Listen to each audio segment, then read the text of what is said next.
Today, Ford makes different styles of transit van to suit different market segments. Here's the largest kind, the biggest and most capable LCV the Blue Oval brand has ever made. Operators may be surprised at its efficiency, but the tough usability on offer is as familiar as ever. Here's a very complete commercial vehicle indeed.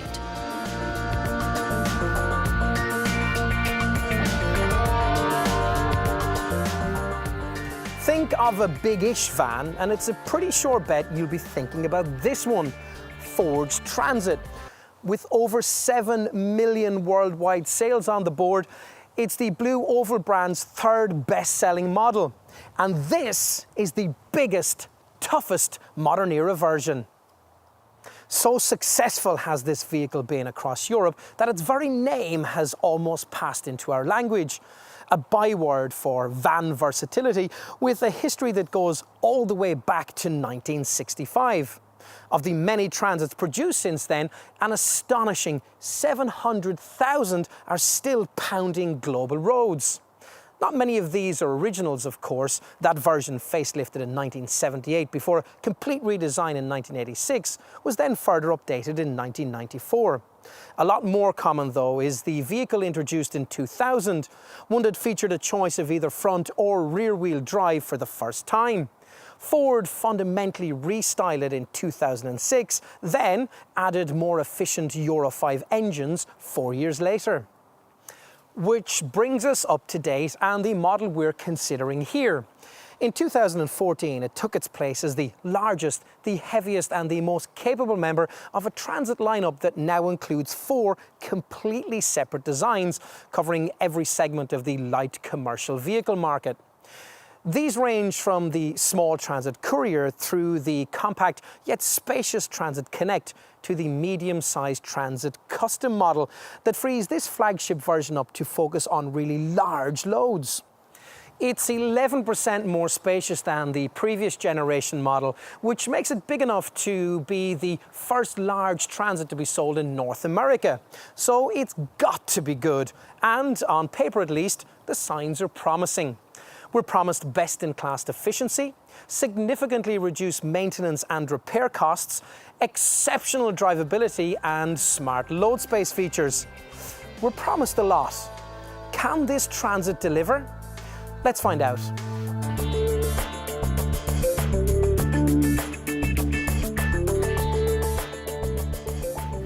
Back in the late 90s, we interviewed former F1 world champion Jackie Stewart. He'd been working with Ford in the development of future models as yet a few years away from launch. Which had impressed him most? Well, we wanted to know, expecting him to talk of a sports coupe or a hot hatch. Instead, he raved about the new generation Transit, talking of steering feel and response, simply unheard of amongst LCVs. All of which was duly delivered when that product got to market and is retained here in this modern era version, the steering feel being especially impressive. Like any commercial vehicle, it handles better fully loaded, but even in the unladen state that I've got here, cornering response is predictable and body roll is well controlled. You'll find it even better if you're one of the few who opt to specify their Transit with rear-wheel drive rather than the usual front-driven layout. Not that that's why customers typically opt for rear-wheel drive. Superior grip when heavily laden is just one of the reasons why this configuration can handle heavier payloads and tow more easily. Hauling a braked trailer of up to 2,800 kilograms in most guises. So easily will it do so, in fact, that for many, the all-wheel drive system also developed to run with this Transit platform is not really needed. All of which means that it's just as well that the brakes are up to the job. This was something Ford improved on this vehicle back in 2006, adding disc brakes all round. You'll also want this Transit to be manoeuvrable, hence a decently tight turning circle that typically on a mainstream panel van variant like this one offers a wall-to-wall turning circle of 12.6 metres. Now that shrinks to 11.9 metres curb to curb. And should you be at an uphill junction, standard hill start assist will help you get away smoothly. Under the bonnet these days, the range is based around one engine, a 2.2-litre TDCi Duratorque unit developed in conjunction with Peugeot Citroën, which can operate with a clever auto stop-start system and is offered in 3 states of tune for front-wheel drive customers, with either 100, 125 or 155 PS. It's worth mentioning that some of Ford's rivals offer even more power than this, so if you regularly approach your van's total payload capacity, that might be a factor. For most, though, this Transit's TDCi unit will be quite adequately pokey, with a surge of power from just 1,500 RPM, and even the entry-level TDCi 100 developing a useful 310 newton meters of torque, a figure rising as high as 385 newton meters if you opt for the 155 PS version. Now, you have to get used to accessing that grunt across a fairly narrow 7,000 RPM power band, though. The other thing that you'll notice at the wheel, particularly on a motorway cruise with these engines, is how much quieter they are. And that's thanks in part to the slightly notchy 6-speed manual transmission with long gearing that's standard across the range. And of course, the provision of a standard bulkhead across the lineup helps further here. It's all a world away from the rattly old TDI diesels the Transit buyers had to put up with not so long ago.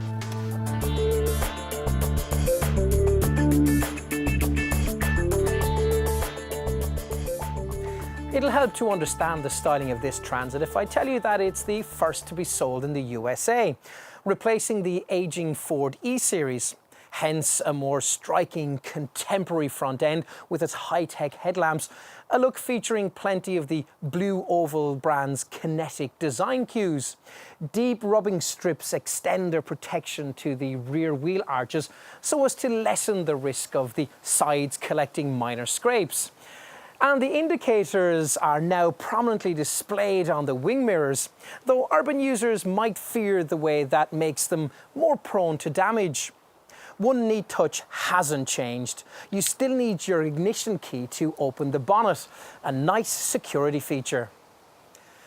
Another thing that hasn't changed is the robust toughness that's long characterized the Transit's approach to the large LCV segment. It's the kind of feel you'd maybe expect from a Mercedes or maybe a Volkswagen, but at more mainstream pricing. Ford has certainly put everything into making sure that continued reputation is justified. This vehicle in development covering the equivalent of 11 million kilometers. That's the same as driving around the globe 275 times, with more than 500,000 kilometers of that total covered by actual Transit customers. A lot of the testing focused on real-world use, with one, for example, ensuring that this Ford could strike a 150mm curb at 37 miles per hour and drive away without damage.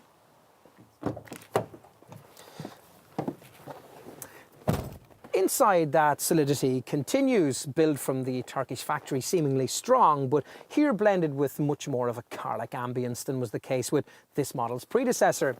There's a much smarter instrument panel than before, along with plusher trim and materials than you'd expect from a van. The central display for marshalling all the infotainment function is a little small, and the cluster of buttons below it take a little mastering. I also think that the positioning of the controls for the air conditioning system could be better. They're too far over on the passenger side of the dashboard. These things apart though, the cabin is a very well thought out piece of design work. Normally a 3-seater in the straightforward panel van guise that I'm trying here. As ever, the dash mounted gear lever falls beautifully to hand, and I'd really like the tactile 4-spoke steering wheel with its chromed inserts. Getting comfortable in front of it is easier than it was in the previous generation versions, thanks to a more comfortable 8-way adjustable driver's seat. Even the angle of the cushion can be altered. It also helps that the steering wheel fixed in the previous model can now be adjusted for both reach and rake. One of Ford's findings when researching how Transits are used was the importance of spaces to store stuff. So you'll find a range of smart storage solutions, including a full-width overhead shelf and a large hidden compartment under the dual passenger seat. There's also a lidded compartment on top of the instrument panel that conceals a 12-volt power point, plus aux-in and USB ports, as well as deep bins in each of the doors and a spacious lidded glove box. Lockable here, though unfortunately it isn't in the base spec. To that can be added shelves above the windscreen, as well as further shelves on top of the dashboard in front of the passenger, and cup holders at either end of the fascia. A 230-volt power socket can be provided to charge tools or laptops without the need for special adapters, which is just as well, for many operators will want to use this vehicle as a mobile office. To help them, the center section of the back of the inboard passenger seat flips down to reveal a desk complete with pen tray, 2 cup holders and an elasticated band to keep your paperwork from flying about the cab. It's the kind of thing other rivals also offer, and this Transit just had to have. What the competition can't match is Ford's clever Sync voice-activated in-car connectivity system, complete with an innovative App Link feature which enables drivers to control their favorite smartphone apps using voice commands.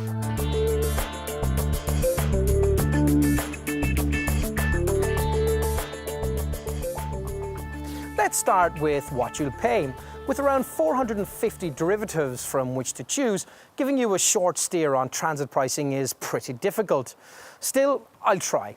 Excluding the dreaded VAT, base trim L2 short wheelbase models can be had at surprisingly affordable prices, starting from around the £20,000 mark, with the rest of the standard L3 medium wheelbase lineup ranging anything up to around £26,000, depending upon the variant you're looking at.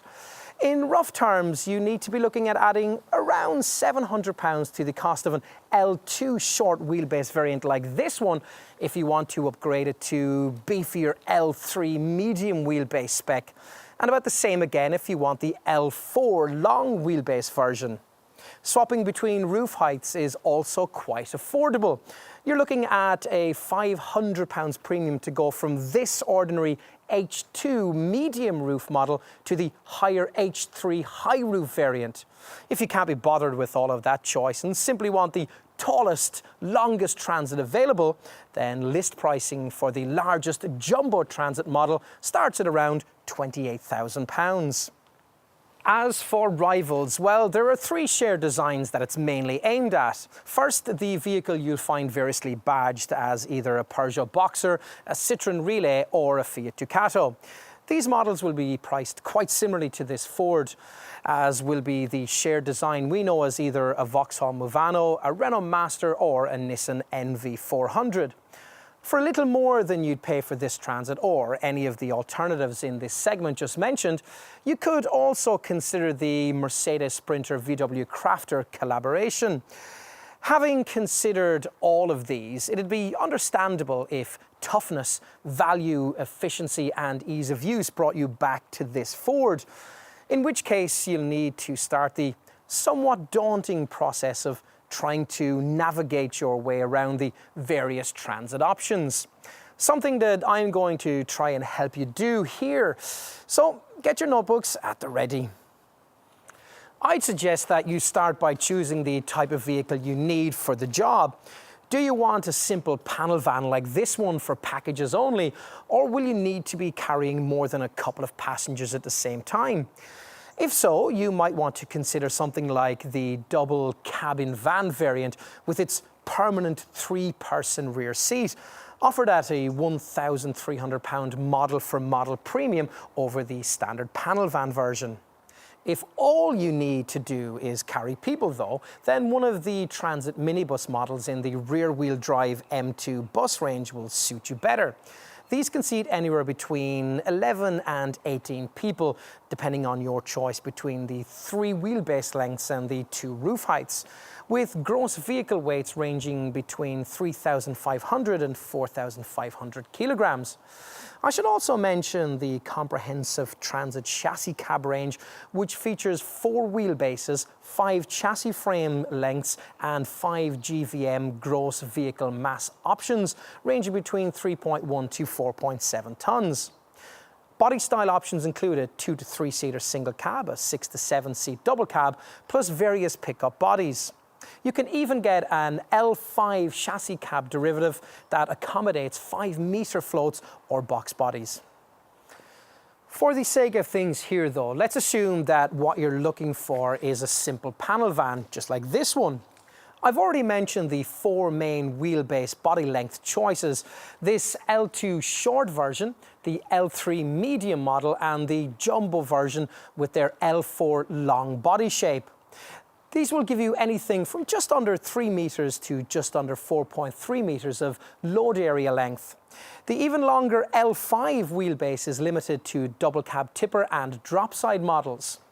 Earlier too, I mentioned the options buyers have in choosing either the H2 medium or H3 high roof heights.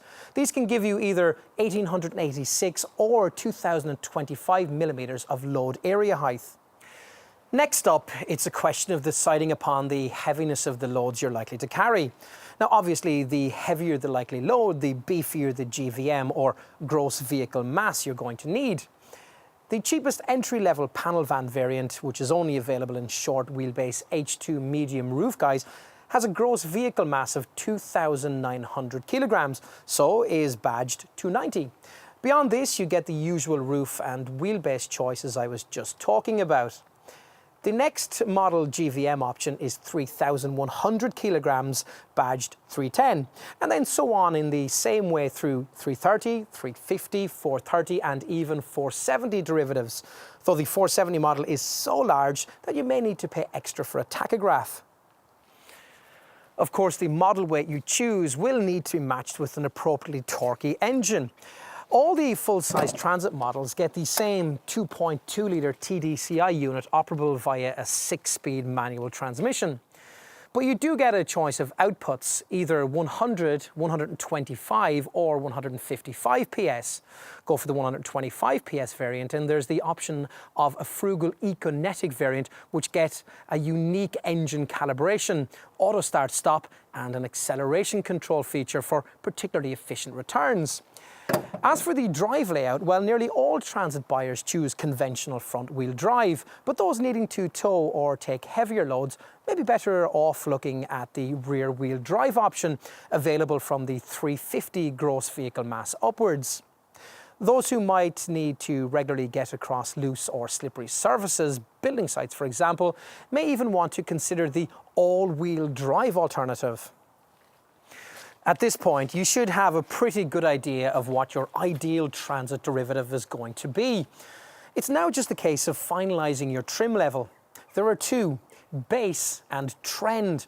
Even the base variant gets you features like Bluetooth phone compatibility, an 8-way adjustable driver's seat with armrest, a full steel bulkhead, electric windows, a fold-out front passenger seat table, a sliding door, an overhead storage console, 2 12-volt power points, and a decent quality MP3 compatible CD stereo with steering wheel remote controls, USB and iPod connectivity, plus an aux jack for portable music players.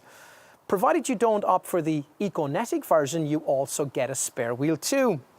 There's remote central deadlocking too, along with buttons in the cab enabling you to lock and unlock doors that lock automatically at speeds above 5 miles per hour. Ideally though, you'd either find the extra budget or talk to your Transit centre about a deal that could see you moving up to the plusher Trend trim that I have here, recognisable by its smarter front grille. Now, this spec gets you niceties that'll really make life a lot easier and more pleasant. Things like projector-style headlamps with static cornering lamps to light your way around the bends, front fog lamps, auto headlamps and wipers, a heated windscreen, map-reading lights, driver's seat lumbar adjustment, power-heated folding mirrors. Also, you'll get front and rear parking sensors. Now inside there's a leather-trimmed 4-spoke steering wheel, there's a lockable glove box and cruise control. And in the load bay there's a half-height trim board and an easy-to-clean load floor. Perhaps the neatest Trend spec touch though is the clever Ford Sync with emergency assistance setup. Through this you can work MP3 players, Bluetooth enable your smartphone and access USB drives with voice commands, plus get text-to-speech messaging. Most importantly, the system automatically calls the emergency services in accidents where the airbags are triggered. On to options. Now I'd want a second side sliding door and the LED load box lighting. Now the rear ladder might come in useful too if I was going to be loading items onto the roof. Fleet managers wanting to control their drivers might want to talk to their transit centre about an engine governor, a digital tachograph and maybe a larger fuel tank that's able to take up to 100 litres. Now owner-drivers meanwhile might like the more comfortable 10-way adjustable driver's seat with optional seat heating. Now you could also go for satellite navigation and a rear-view parking camera with trailer hitch assist. On to safety. Though front passenger and side curtain airbags are optional, only a single driver's airbag is standard. You do though get all the usual electronic assistance. There's ABS braking with electronic brake force distribution to make it more effective and emergency brake assist. Plus, it's good to see that ESP stability control is included in the deal across the range, with load adaptive control that adjusts it to suit the weight that you're carrying.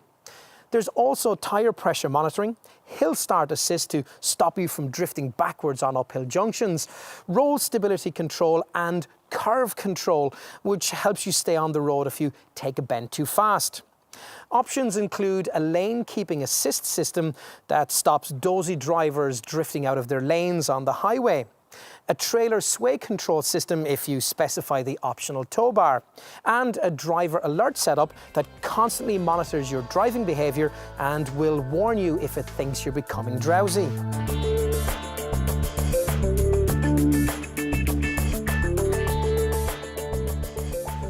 Ford says that this generation Transit model offers cargo capacity increased by up to 11% over its predecessor. But what does that actually mean in practice? To find out, using this straightforward L2 short wheelbase H2 medium roof variant as an example. Let's start as usual at the business end here at the rear. Now, like rivals, Transit models come with these conventionally hinged side opening twin rear doors that open through 90 degrees and can be latched into place. Then through 180 degrees if you pull this yellow lever to release them. Now, the useful option for these doors to open a further 270 degrees is available on the L3 medium wheelbase version, provided you don't get the Econetic version. And this feature is standard on the jumbo L4 long wheelbase models. You get a useful integrated step incorporated into the bumper, and there's the option of a hatchback-like single top-hinged rear door. Though if you go for that, then you're going to have trouble getting a forklift close enough to the back of the vehicle to fully fill the space available. The loading height, typically around 668 millimeters, isn't especially low, so it'll help that even bulky stuff should go in okay. With even the smallest short wheelbase medium roof variants like this one able to offer a rear door aperture 1565 millimeters wide and 1748 millimeters high. That height further extendable, of course, if you upgrade to the H3 high roof body style. Going for the taller roof, of course, makes a big difference to the tallness of the items you can fit inside. Whilst this H2 medium roof model can restrict you to a height of 1886 millimeters, going for an H3 high roof variant can see you enjoying up to 2125 millimeters of total load height area. The figures I've quoted, by the way, are for front-wheel drive models. Go for a rear-wheel drive variant and you'll need to deduct 100 millimeters of height in each case. The different roof heights, along with your selection between short, medium and long wheelbase, will of course determine your load space volume. Go for an H2 medium roof panel van like this one and you get 10 meters cubed with the L2 short wheelbase, or 11.5 meters cubed with the L3 medium wheelbase.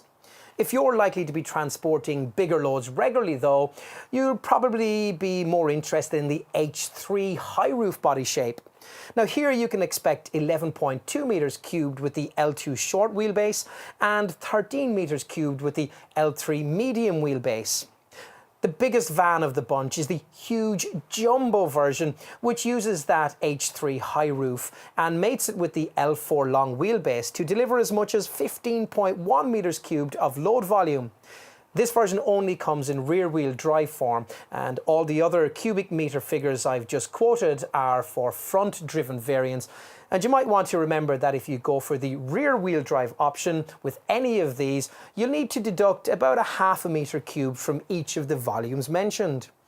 Ford must be aware that some of its segment rivals offer variants that improve even on the Transit's jumbo model's load capacity, showing volumes of up to 17 meters cubed are possible from models elsewhere in the sector.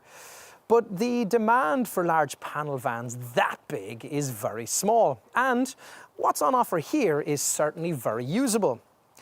I've given you the figures, but they might not necessarily mean that much, so let me now try and put those capacities into some kind of perspective for you. The Transit that I've got here, an L2 H2 short wheelbase medium roof model, is the smallest in the range. But even it can take up to 3 Euro pallets or carry 8x4 building boards on their sides thanks to a load space length of 2,900 millimeters.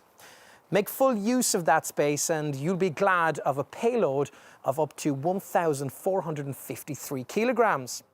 The load space length increases to 3,350 millimeters on the L3 medium wheelbase model and culminates at 4,073 millimeters in an L4 jumbo long wheelbase version, able to easily swallow up to 4 Euro pallets and shoulder a hefty payload of up to 2,281 kilograms. You may have to watch the width of your load though. The 1,784 millimeter total load space width that all Transit panel vans share narrows to 1,392 millimeters between the wheel arches. Smaller loads, of course, can be loaded in through the sliding side door, where there's an internal step with a handily placed yellow grab handle to aid access. Now, one of these is standard, with a second one on the options list. This offers an aperture that's 1,300 millimeters wide on the L2 short wheelbase model, a class-leading width that makes forklift loading and unloading easier. Obviously, you can increase the width by choosing one of the longer L3 or L4 wheelbase options. The height of this aperture can be as much as 1,600 millimeters high if you go for the H3 high roof model. It's obviously a little less with this H2 medium roof variant. A second sliding door on the other side of the vehicle is optional, provided you haven't decided upon the Econetic version. Whichever Transit body style you choose, to keep your cargo from moving around, loads can be secured to a couple of tie-down points at the base of the full-height steel bulkhead. Plus, there are 4 more positioned on the side walls alongside each side of the cargo area, making it 10 in all. Loading at night will be aided by optional super bright LED lighting, and provided you avoid the base trim level, you get this easy to clean load floor, plus half-height trim boards. Though when it comes to guarding against scrapes and dents, there's really no substitute for the full ply lining kit you can arrange through your dealer. As for operating costs, well, service intervals on the 2.2-litre Duratec TDCi diesel engine are decently long at every 30,000 miles or 2 years. Ford has also cut the maintenance time needed over the first 93,000 miles of this vehicle's life from the 5.4 hours needed by the previous generation version to 4.2 hours in this one. Ford have analysed 23 common repair items to prove that this vehicle is class-leading for non-scheduled maintenance times. For example, the labour required for a rear brake disc repair has been cut from 2.6 hours to 1.3, and in fact, thinking to keep maintenance costs down is in fact everywhere around this vehicle. Take the multi-piece rear bumper, for example. It's designed in pieces so that if you damage it, you'll only have to replace the section that's actually affected rather than the whole thing. That's eco-friendly. And the TDCI power plant's been designed that way too. At launch, the main engine options were only Euro 5 compliant, but customers were offered the option of a 125 and 155 PS HDT6 variants, meeting the tougher Euro 6 standard. Under the bonnet in all models, though, there are features like exhaust gas recirculation and a coated diesel particulate filter unit. And buyers can go further by specifying an auto stop start pack that cuts the engine when you don't need it, stuck in traffic or waiting at the lights. That feature is included as standard if you opt for one of the frugal-oriented Econetic models designed to take operating efficiency to a much higher level.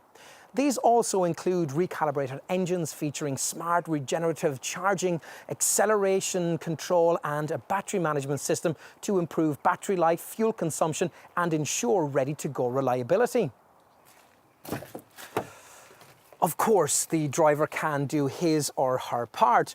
All Transits get a gear shift indicator light, and the Econetic variants build on that with the brand's clever Ford Eco Mode setup that encourages economical driving behaviour. As a result of all of this, Econetic versions of this generation Transit models are 6% more frugal than their direct predecessors.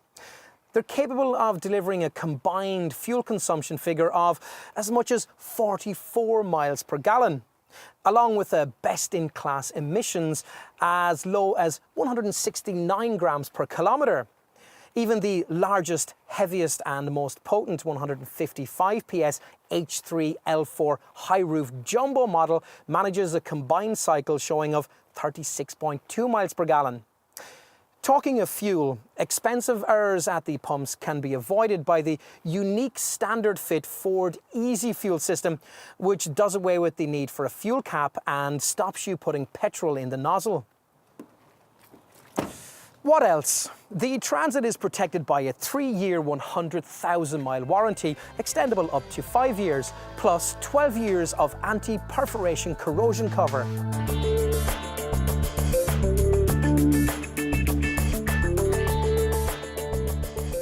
This is Ford's first truly global large Transit model, selling in 118 markets across 6 continents. More importantly, it's a definitive choice in its segment. True, it may not be the very largest or most powerful choice you could make, but in terms of efficiency, technology and day-to-day usability, it's a segment benchmark in a way that its predecessors never were. But then those predecessors had to be virtually all things to virtually all businesses looking for a reasonably large van. This time around, since the introduction of the slightly smaller Transit Custom model lineup to suit the market for medium-sized LCVs, this, the largest Transit design, is free to focus solely on those wanting a really big van. And it is big. The US-style front end suggests that, and the loading bay with volume increases of up to 11% confirms the fact. It all means that at last, Ford's ultimate load carrier is #1 for a reason.